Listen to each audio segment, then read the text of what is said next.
our country back. We want our country back. We want our country back. Thank you.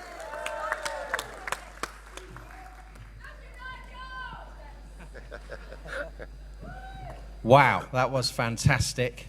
And I think that's given, again, every one of us in this hall that sense of mission. This is an incredible opportunity. We must not leave an ounce of energy unexpended. It's going to be close.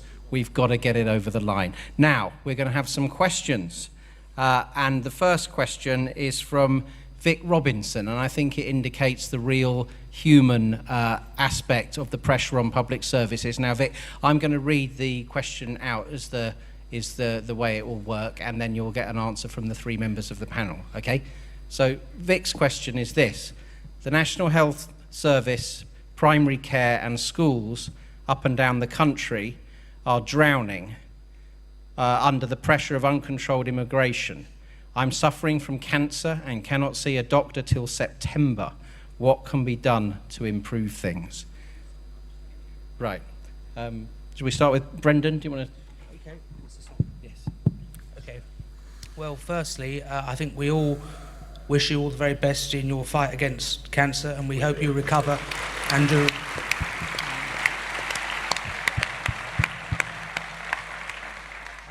You're absolutely right. If you've got more people coming into a country and not enough investment in public services, demand increases, strain increases. Now, the only way you can combat that is to, firstly, A, invest more, but B, to have stricter controls on numbers coming in. And I think it's really unfortunate that the Remain side can't give us a straight answer on this. They were asked the other day, and today actually I heard Ian Dale on LBC saying to Nicky Morgan, if we're going to stay in, how are you going to control immigration? She couldn't give an answer. The truth is we can't, all the while we're in. So the answer to your question, investment, but also stricter controls. Oh, you've got the microphone. Yeah, I mean, look, you put your finger on this massive issue. Excessive. We're not against immigration, we want controlled, sensible immigration. But open door immigration has meant that the wages of an average worker have fallen in real terms by 10% since 2008. They've meant, as you're finding, getting a GP appointment, getting a hospital appointment is much longer than Nye Bevan dreamed of when the National Health was established all those years ago. We're finding we're going to be short at the moment. The guess is 200,000 primary school places by 2019. And how do our kids or grandkids aspire to what everybody in this room has done? How do they ever get a house?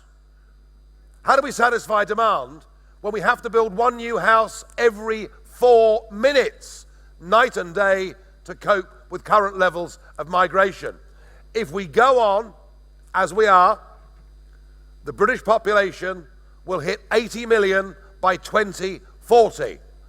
And I would like to know what I'm told by Dave, as he likes to be called, when I'm told that the future is uncertain, we haven't got a plan.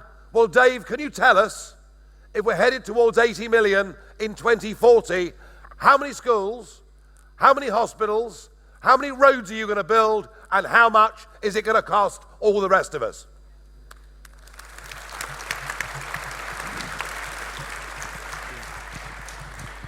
When I first began to raise the issue of immigration over 10 years ago in my constituency in Peterborough, I was called a racist, and I was told that the views were xenophobic and I should be quiet. And that was against the background of huge EU migration in this city. Between 2004 and 2011, 34,000 national insurance numbers were issued to people in a city of about 156,000. 68% of my primary school pupils don't have English as their first language. Now, that is a massive issue in terms of resources. I think it's quite legitimate for a Member of Parliament to raise those issues.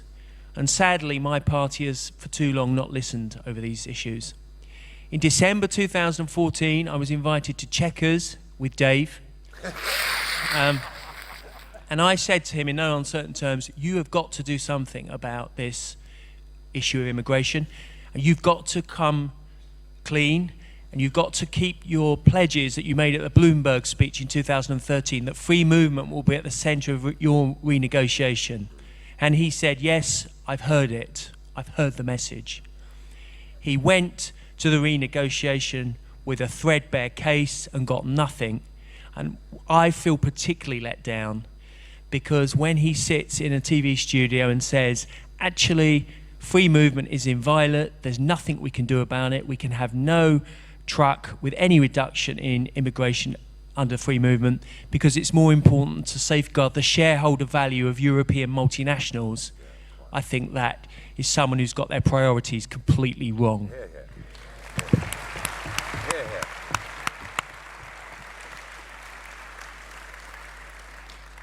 Right, the next question is from Luke Shacklock, and he wants to know, why has the debate on sovereignty not taken prominence on the Remain side's argument? Does this suggest they feel they have lost that argument? Shall we start with Nigel? Well, they've lost the argument on sovereignty and self-government. They've lost the argument on democracy. They now try and say that actually the European Commission is democratic because they're appointed by people who've been elected. It's about as good as they can get. Generally, the European Commission, of course, is stuffed with failures. From Roy Jenkins through to Neil Kinnock, through to, I've got better than that for you, through to Chris Patton, through to Baroness Ashton, and the icing on the cake, Lord Mandelson. So there we are. Ever a pantomime's going badly, just mention Mandy, and it's sorted. So they've lost so they don't want to engage in a democratic argument. They don't want to engage in the immigration argument.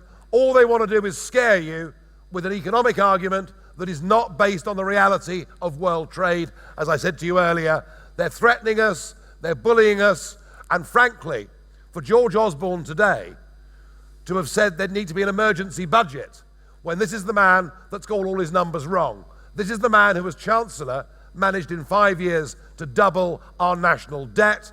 I hope that the bonus ball of next week winning this referendum lottery is that people like George Osborne are slung out of public life for the way they behave forever. Disgusting man.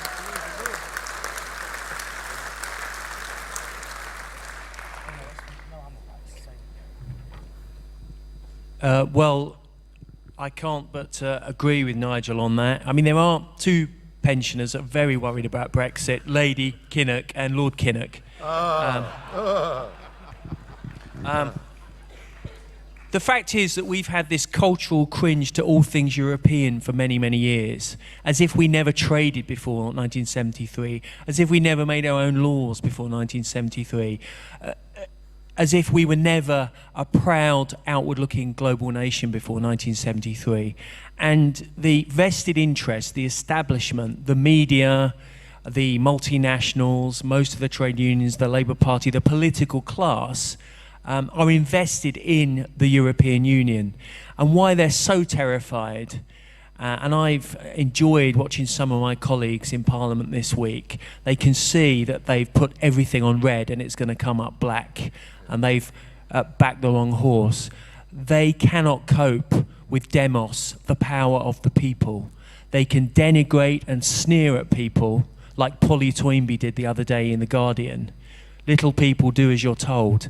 But at the end of the day, at about 5 o'clock on the 24th of June, the people will have spoken.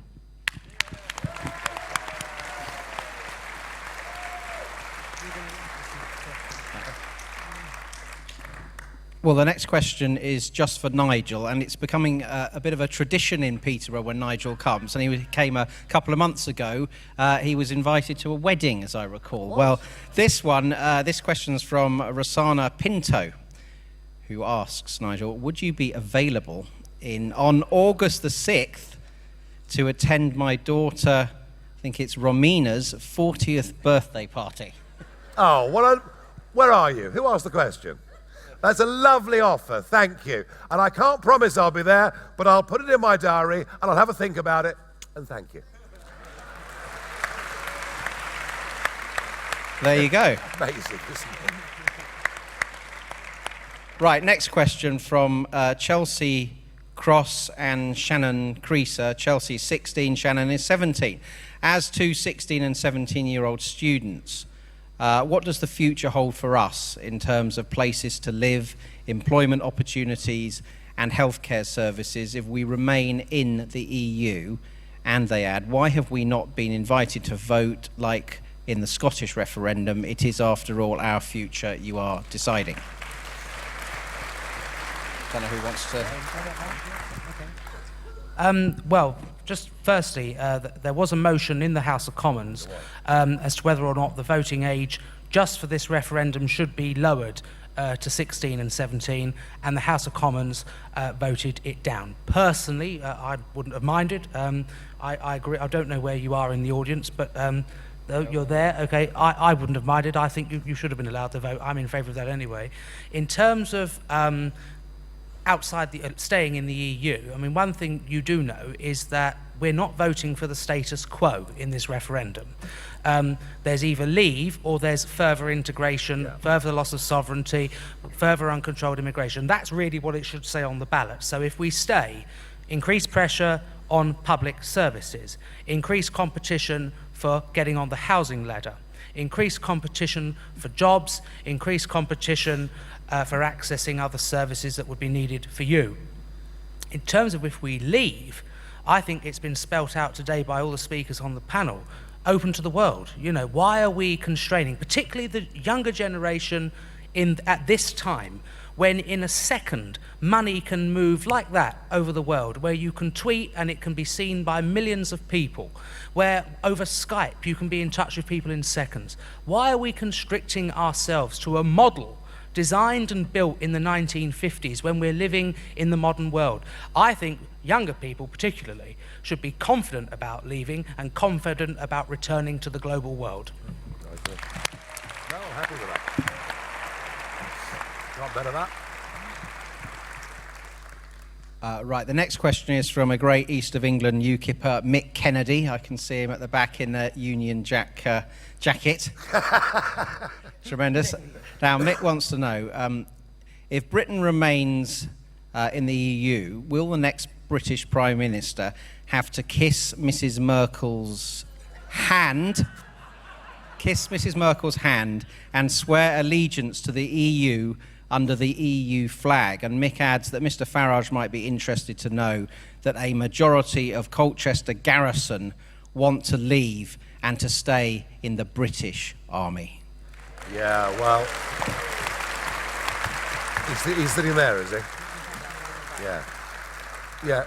Come on, stand up, stand up. Give us a whirl, give us a twirl. Very good, very good. Excellent. Look, don't ask me what's going to happen if Remain win this referendum. That's like asking a general going into battle, what will he do if he loses? I'm not contemplating defeat, and I feel ever more confident over the last couple of weeks that we are, next Thursday, going to make history and going to make June the 23rd, from here on, our Independence Day. We are going to win this. European Army, anybody?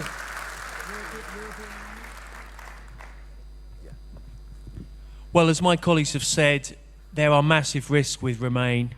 As has been reported this week, the possibility of having a tax code for every EU citizen, the possibility of a European army deploying our armed forces, not under a British general, but under a general of a European defence force.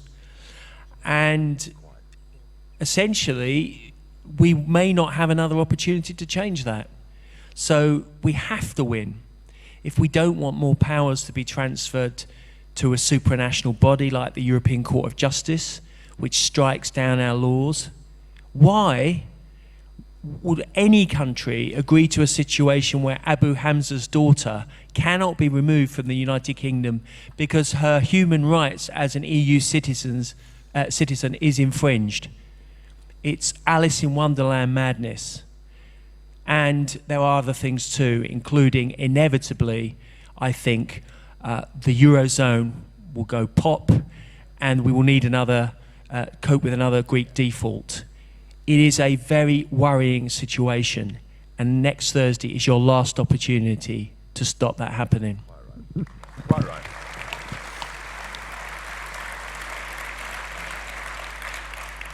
Thank you, Stuart. And I have to say the idea of the student politicians of Brussels with their inbuilt sense of moral superiority directing the finest, bravest young people in this country into conflict zones with no measuring of whether the British national interest at stake is something that makes my blood run cold, and we must not allow that to happen.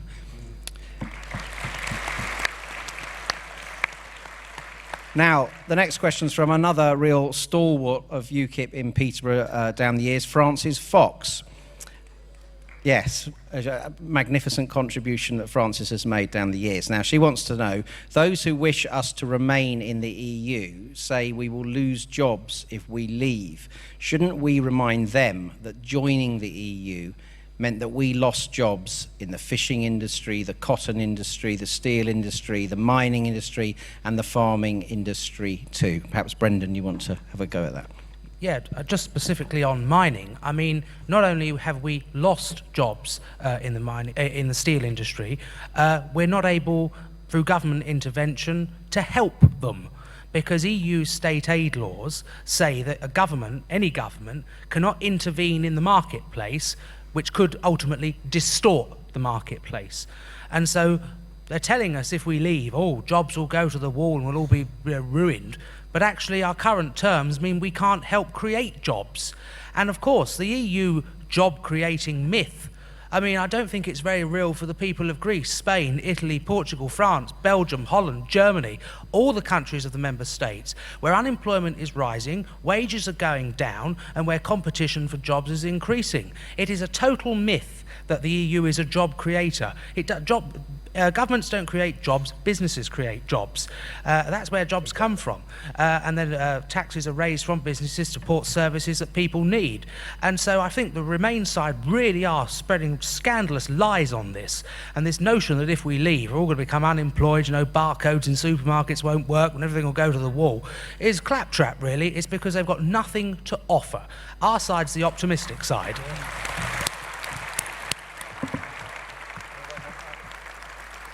Well, I suppose we have to be honest. All economic arguments have two sides, and we have to be frank and accept that in a certain sector, some jobs will be lost. That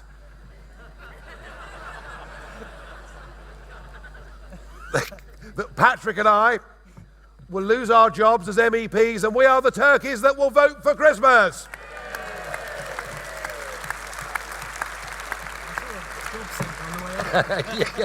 Yeah, job centre. MEP seeks work. Little useful experience of anything whatsoever, I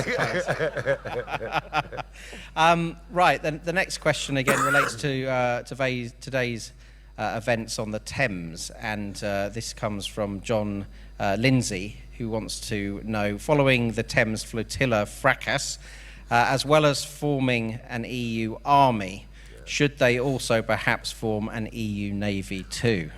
Well, in some ways they have already, because there have been a cooperative naval venture taking part in the Gulf, looking and trying to deal with Somali pirates, albeit with very weak rules of engagement. Be in no doubt. 2 years ago, I did 2 one-hour televised debates up against Nick Clegg. Remember him? You do remember him. Some of you remember him. Anyway. And in those debates I said that, and rather as Stuart has just said now, I said one of the risks of staying in is we will have a European Army, Navy and Air Force. And Clegg dismissed me as a dangerous fantasist. And what we know is the plan to start the proper debate, albeit the command structure is in place already, but to start the proper debate about the implementation of a European army begins, guess when? On the 24th of June. All right? And I view this as being a very dangerous development. We've already seen, when the European Union interfered in the Ukraine, whatever we thought of the Ukrainian leader. He was a democratically elected leader who was brought down by EU interference, which then led to Putin going into the Crimea. I do not want my foreign policy or my troops in the army, air force or navy, I do not want them being dictated to by anybody in Brussels ever, and we must fight it, and we must win this referendum. Patrick? Just one or two more, I think. Can I agree with Nigel, his earlier comments? I think the sight of this overbearing, arrogant Irish loudmouth, this superannuated soap dodger, Bob Geldof, sneering at and sticking two fingers up at salt-of-the-earth, decent people, incidentally one of whom is dying of cancer, right, and belittling them and attacking them, being cheered on by a lot of rowdy Hooray Henry, Tarquin and Jocastas, with their asti spermanti and their organic tofu on his fancy yacht, strikes at the heart of what British people think is correct, is appropriate and right and fair play. And sticking your two fingers up, which will be all over the papers, as Nigel said, tomorrow, that really is a caricature which goes to the heart of this. That the people will not be told how to vote. They will not be bullied and threatened and cajoled by people who think that they're superior, and they will have the final say.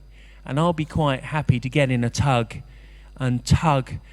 with my tug and tow Sir Bob out to sea and pull the plug out. I was well behaved compared to him. I have to do it, baby. Well done, Stuart. I have to note that in that the same debate that Nigel referred to with Nick Clegg, that did so much good service actually to the cause of Euroscepticism, well, it did us wonders, and it boosted our membership figures because Nigel launched the idea of the People's Army. And I think, never mind the EU Navy, today it looked like we had a People's Navy on the Thames as well. Now, we have time for two more quick questions. The first one is from Leighton Mills, and Leighton wants to know, what will you all do to ensure that an outvote will be upheld and implemented by Parliament? Well, interesting, isn't it? Interesting, isn't it, that earlier on, Stuart talked about the Kinnocks. Lord Kinnock. Lady Kinnock. But maybe the biggest boo of all should be for Stephen Kinnock. Because what he said last week is that if the British people vote to leave the European Union, Parliament may well go against their will and keep them inside the single market. Now, I think that this country is very slow to anger. But I think those people that have made their minds up to vote to leave would, if you asked them on Thursday, crawl over broken glass and vote in blood, so determined are they to get back our country.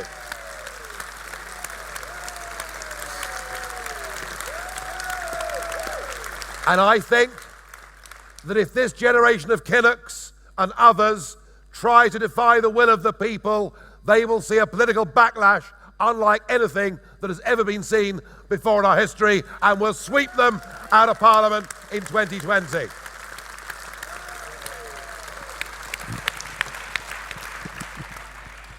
I think if there's any collusion of the political class to set their face against the legitimate, fair and open referendum next Thursday, and the settled will of the people of this country to leave the European Union, they will be driven from office, and rightly so. And I can tell you, from my own party, about 140 Conservative MPs have declared for leave. But if it had been a free vote, or indeed if the Prime Minister had advocated, seems a ridiculous concept now, but had he advocated a leave vote, there would be about 25 Euro-fanatic, Euro-federasts in the Conservative Party for whom the EU is like the Holy Grail, like a religion, a sort of cult, and that's all. Those people, even they would be loath to tolerate the direct refusal to accept the will of the people. And just a few hundred yards from the Chamber of the Commons is Westminster Hall, where King Charles I went on trial for his life for treason, for making war against his own people. The people in history have spoken, and they've spoken very loudly, and any government that refuses to listen will pay an extremely heavy price.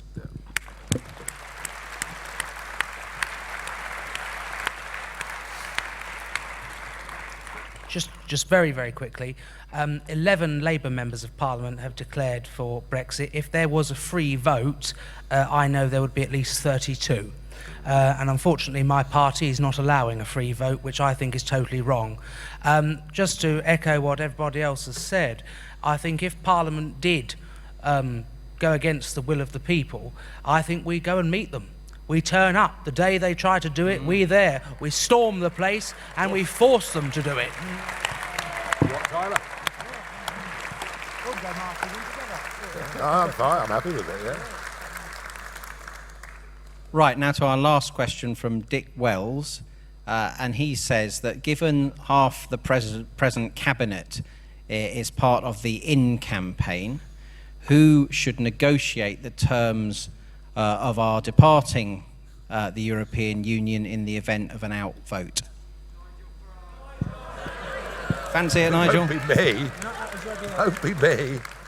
No, look, the idea, I'm sorry, the idea that this Prime Minister and this Chancellor, having behaved as despicably as they have in this campaign, could in the advent of an out vote be trusted to negotiate Britain's exit from the European Union is utterly ludicrous and cannot be allowed to happen, all right? And when it comes to the renegotiation, I'm struck there are two Conservative members of Parliament with genuine experience of this. One, Peter Lilly, who actually was at the Department of Trade and Industry at the time the single market regulations were coming in, and the other, David Davis, who of course was Europe Minister at the time of the Maastricht Treaty. And whatever the Conservative government decide to do, whoever their new leader is, they must use that huge well of talent and experience that Lilly and Davis have got. They really must. I agree with Nigel, and I think there are very good people, Bill Cash, John Redwood. These are the people that have been courageous and consistently right over the last 30 years in battling against the EU within their own party, and particularly Bill Cash, and I pay huge tribute to what Bill has done. I mean, Bill is about 76, 77 now. He's been fighting the EU in Parliament, a very lonely fight. I mean, I've seen Bill belittled by the Prime Minister in meetings as a sort of crank, and actually Bill will be vindicated very fully next Thursday when we win the EU referendum. But I'll be quite straightforward with you. Even if I was the Prime Minister's greatest champion, I know it's difficult to imagine, he will have no credibility after a leave vote. Why would you go to Brussels and humiliate yourself when he will have failed to deliver the project for them? He'll have no credibility with the electorate and even less credibility with his own parliamentary party. So for his best interests, if there is a leave vote, his position is untenable and he has to go quite quickly, probably after appointing a top-notch negotiation team, including, for instance, Michael Gove.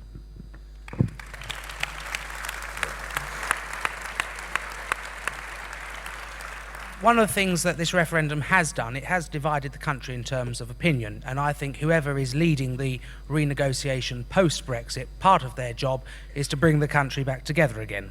And so I think actually it wouldn't be a bad idea for a sort of commission to be appointed, made up of Brexiteers, if you like, from all parties, including UKIP, Labour, Conservatives, some of the SNP Brexiteers, and there are also some Plaid Brexiteers, bring everyone together so we have a truly national withdrawal from the European Union. No party is then favoured over another, and we have try and build consensus amongst the people, because I think we've got to try and do that after the referendum. Very good. Very good. I think so, yeah. Right. Yeah, Well, ladies and gentlemen, has this put fire in your bellies for next week? Yes, good. I've been told that what we need to put in the front of your minds are leaflets and Corex boards. They're all out there. Take them away with you, disperse them widely, display them. Let everyone in Peterborough, North West Cambridgeshire, Huntingdon, St Neots, St Ives, wherever else you've come from, know that that's the feeling of the people on the streets. It can sway people at the last moment if they see they live in a street, in a neighbourhood where people have got the courage of their convictions, are going to kick off the idea of political correctness and retake their country. So just by putting a board up, you might get an extra voter and it's going to be close. Well, I also say that the tables are out there where you can sign up to help in Peterborough in particular on the day next Thursday, and we'd be so appreciative of anyone who can do that. So give a really big hand, please, tonight for your speakers. First of all, for your tremendous, courageous, principled local MP, Stuart Jackson. Well done, Stuart. Very good.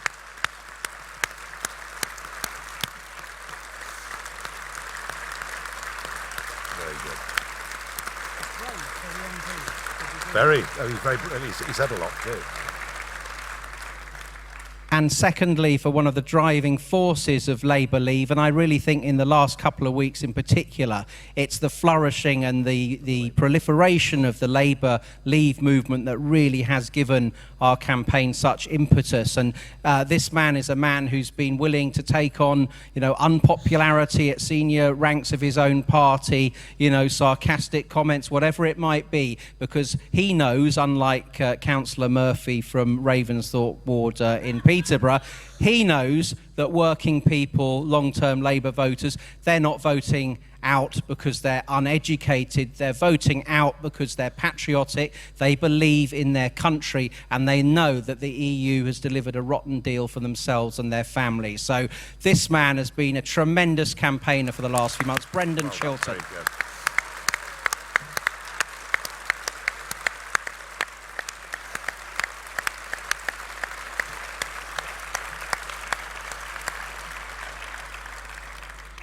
And finally, to the man without whom none of this exciting episode in our democracy, none of the trauma that the political class is going through at the unexpected turn of events that the people haven't turned out to be lemmings, none of it would have been possible. We know David Cameron did not want to give a referendum. He stood up in the House of Commons time after time and said it wouldn't be in the national interest, and then the Farage boot began to exert a little light pressure on the prime ministerial throat, and he was forced to buckle and to give that promise of a referendum. He probably never thought he would have to deliver it. He has been made to deliver it, and Nigel is playing a blinder in this cross-party campaign that's taken us to the brink of doing what the political class thought would never happen in a million years. So massive applause to Nigel Farage. Thank you.